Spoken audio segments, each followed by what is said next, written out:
ಒಂದು ಕಾಲದಲ್ಲಿ ವಯಸ್ಸಾದವರ ಕಾಯಿಲೆ ಅಂದುಕೊಂಡಿದ್ದಂತಹ ಹಾರ್ಟ್ ಅಟ್ಯಾಕ್ ಈಗ 20ರಿಂದ 30 ವರ್ಷದ ಯುವಕರನ್ನು ಕೂಡ ಬಿಡ್ತಿಲ್ಲ. ಇತ್ತೀಚಿನ ವರದಿಗಳ ಪ್ರಕಾರ ಭಾರತದಲ್ಲಿ ಕಳೆದ 7 ವರ್ಷಗಳಲ್ಲಿ ಹೃದಯ ಸಂಬಂಧಿ ಕಾಯಿಲೆಗಳು ಬರೋಬ್ಬರಿ 3 ಪಟ್ಟು ಹೆಚ್ಚಾಗಿವೆ. ಅದಕ್ಕೆ ಅಸಲಿ ಕಾರಣ ಏನ್ ಗೊತ್ತಾ? ಸ್ಟ್ರೆಸ್, ನಿದ್ದೆಯ ಕೊರತೆ, ಆಫೀಸ್ ಟೆನ್ಷನ್, ತಡರಾತ್ರಿವರೆಗೂ ಫೋನ್ ಬಳಸೋದು, ಪ್ಯಾಕ್ ಮಾಡಿದ ಜಂಕ್ ಫುಡ್ ಅಥವಾ ಅತಿಯಾದ ಸಕ್ಕರೆ ಸೇವನೆ, ವೈದ್ಯರ ಸಲಹೆ ಇಲ್ಲದೆ ಅತಿಯಾದ ಪ್ರೀ ವರ್ಕೌಟ್ ಡ್ರಿಂಕ್ಸ್ ಹಾಗೂ ಸ್ಟೆರಾಯ್ಡ್‌ಗಳ ಬಳಕೆಯಿಂದ ಈ ಎಲ್ಲಾ ಕಾರಣಗಳಿಂದ, ಈ ಎಲ್ಲಾ ಪರಿಣಾಮಗಳಿಂದ ಹೆಚ್ಚಾಗಿ ಹಾರ್ಟ್ ಅಟ್ಯಾಕ್ಸ್‌ಗಳು ಹೆಚ್ಚಾಗ್ತಾ ಇವೆ.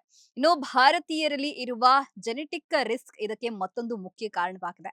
ನೆನಪಿಡಿ, ಹಾರ್ಟ್ ಅಟ್ಯಾಕ್ ಇದ್ದಕ್ಕಿದ್ದಂತೆ ಆದ್ರೂ ದೇಹ ಮುಂಚೆಯೇ ಸಿಗ್ನಲ್ ಕೊಡುತ್ತೆ. ಸ್ವಲ್ಪ ನಡೆದ್ರೂ ತೀವ್ರ ಆಯಾಸ ಆಗೋದು, ಎದೆಯ ಮಧ್ಯಭಾಗದಲ್ಲಿ ಭಾರ ಅಥವಾ ಹಿಸುಕಿದಂತೆ ಆಗೋದು, ಕಾರಣವಿಲ್ಲದೆ ಇದ್ದಕ್ಕಿದ್ದಂತೆ ವಿಪರೀತ ಬೆವರು ಕಂಡು ಬಂದ್ರೆ ನಿರ್ಲಕ್ಷ್ಯ ಮಾಡಬೇಡಿ.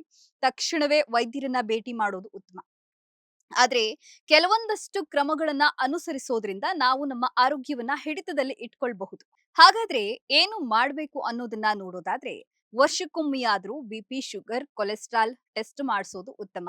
ದಿನಕ್ಕೆ 7ರಿಂದ 8 ಗಂಟೆ ನಿದ್ದೆ ಮಾಡ್ಲೇಬೇಕು. ಇದು ನಿದ್ದೆ ದೇಹಕ್ಕೆ ಸಾಕಷ್ಟು ಅವಶ್ಯಕತೆ ಇರೋದ್ರಿಂದ, ನಿದ್ದೆಗೆಡೋದ್ರಿಂದ ಸಾಕಷ್ಟು ಆಯಾಸವನ್ನ ಎದುರಿಸಬೇಕಾಗತ್ತೆ. ಸರಿಯಾದ ಸಮಯಕ್ಕೆ ನಿದ್ದೆ, ಸರಿಯಾದ ಸಮಯಕ್ಕೆ ಊಟ, ದಿನನಿತ್ಯ ವ್ಯಾಯಾಮ ಮಾಡೋದು ಇವೆಲ್ಲವೂ ಕೂಡ ನಿಮ್ಮ ದೇಹವನ್ನ ಆರೋಗ್ಯವಾಗಿ ಕಾಪಾಡೋದಕ್ಕೆ ಸಹಾಯ ಮಾಡುತ್ತೆ.